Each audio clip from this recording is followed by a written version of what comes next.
ناظرین آپ کا خیر مقدم ہے۔ علم و علماء میں آج شان پروردگار پر بات ہو رہی ہے۔ کیا ہی شاندار موضوع ہے، اللہ اکبر اللہ۔ اور یہ شان پروردگار ایک ایسا موضوع ہے کہ جس سے براہ راست قرآن سے، احادیث کریمہ سے روشنی حاصل کرتے ہوئے لوگوں تک یہ پہنچائی جانے والی باتیں ہیں، اور بڑی منور، نورانی، معطر باتیں ہیں جو آپ تک پہنچ رہی ہیں۔ میں اللہ رب کریم کی جو صفات خاصہ ہیں ان کے حوالے سے میں جاننا چاہوں گا مفتی ارشاد حسین سعیدی صاحب کیا فرماتے اس حوالے سے؟ جیسا کہ ابھی تھوڑی دیر قبل ہم نے بات کی اللہ رب العزت کی ذات اور صفات کے حوالے سے، اور ماشاءاللہ خوبصورت کلام ہوا۔ جی اللہ رب العزت کی وہ صفات جو صرف اسی کی ذات کے ساتھ خاص ہیں اور کسی اور میں کسی طور پر بھی نہیں پائی جا سکتی ہیں، وہ صفات خاصہ میں سب سے پہلے تو آپ دیکھیں کہ وجود باری تعالیٰ، کہ اللہ رب العزت کا ہونا، یہ جو اس کا ہونا ہے یہ واجب الوجود کے درجے پر ہے، اور باقی ساری کائنات کا ہونا یہ اس کے ارادے سے ہے، اس کی اپنی چاہت سے ہے، مشیت سے ہے،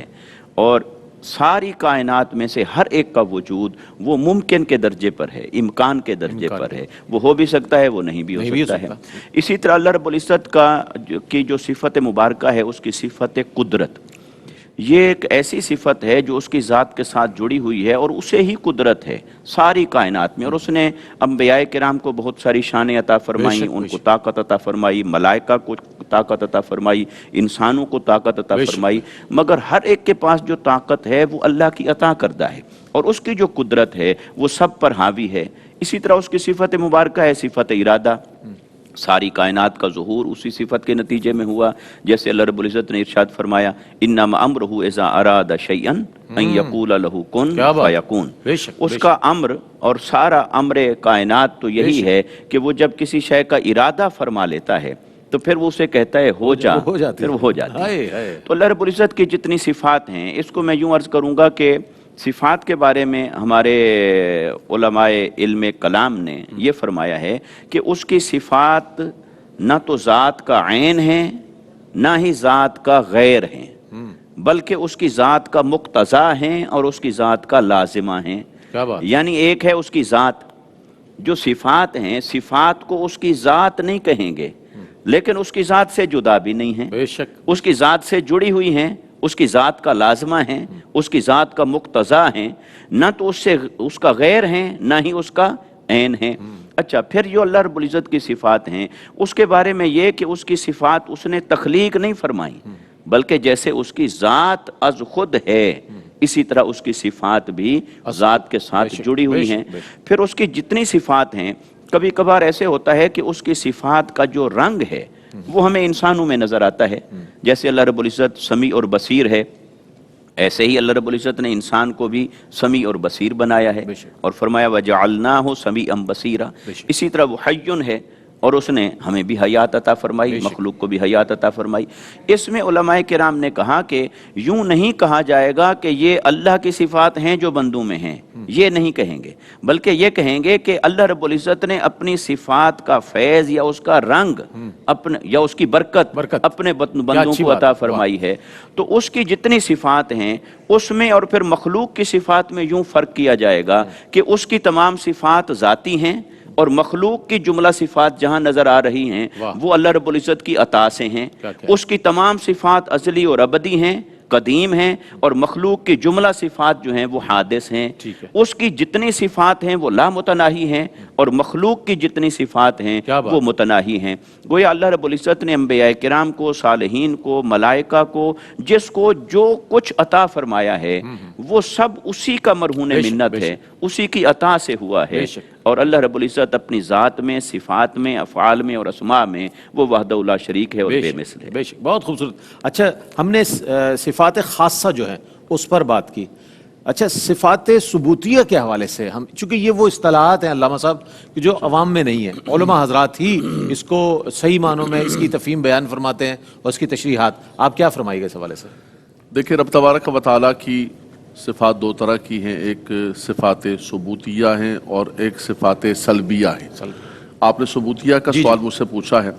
کہ رب تبارک و تعالیٰ کی وہ کون سی صفات ہیں، یعنی جن کا اس بات اور جن کا وجود اور جن کا ہونا جو ہے وہ لازم و ضروری ہے۔ تو رب تبارک و تعالیٰ کی ازلیت ابدیت، وہ ازلی ہے، وہ ابدی ہے، وہ حی ہے، وہ قیوم ہے، بے شک بے شک، اس کی قدرت ہے، ہر چیز پر محیط ہے، اس کا علم ہر چیز کو گھیرے ہوئے ہے۔ بے شک بے شک، رب تبارک و تعالیٰ کی قدرت اور رب تبارک و تعالیٰ کے علم جو ہے اس نے ہر چیز کو گھیرا ہوا ہے، تو یہ رب تبارک و تعالیٰ کی صفات ثبوتیہ ہیں جن کا ہونا لازم و ضروری ہے۔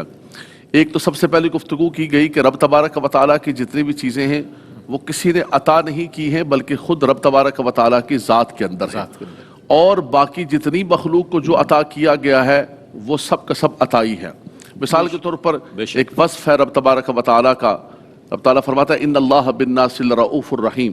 کہ رب تبارک و تعالیٰ اپنے بندوں پر رؤوف ہے اور رحیم ہے۔ اپنے حبیب کے لیے بھی فرمایا حریص علیکم بالمؤمنین رؤوف الرحیم، بے شک، کہ رب تبارک و تعالیٰ نے اپنے محبوب کو رؤوف الرحیم بنایا۔ لیکن فرق کیا ہوگا؟ جیسے سورہ توحید پڑھی گئی کہ وَلَمْ يَكُنْ لَهُ كُفُوًا بے أَحَدٌ، شک بے شک، کہ وہ اپنی ذات میں صفات میں یکتا ہے۔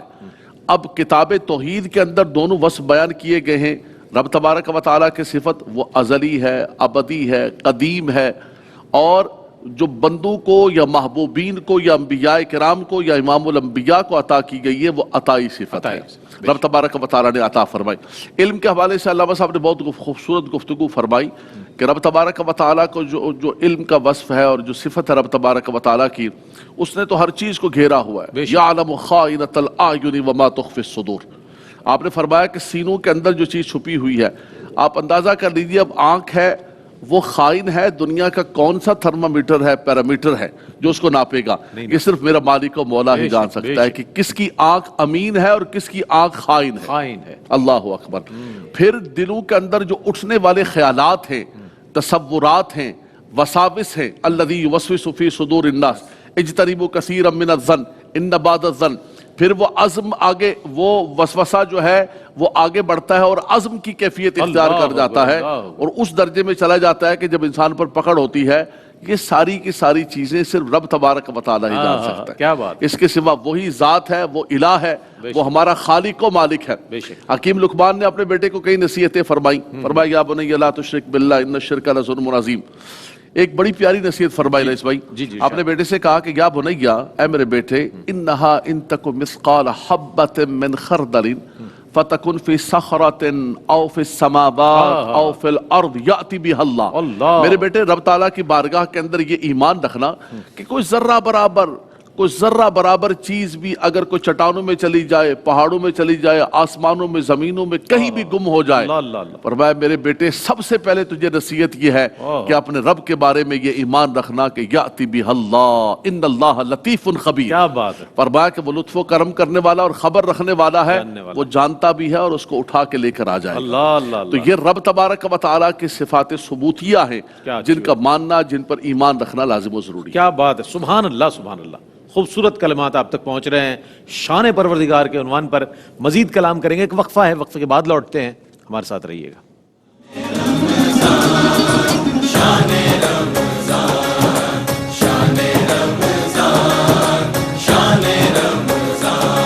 ہے مومنوں کے دل کا اجالا شان رمضان،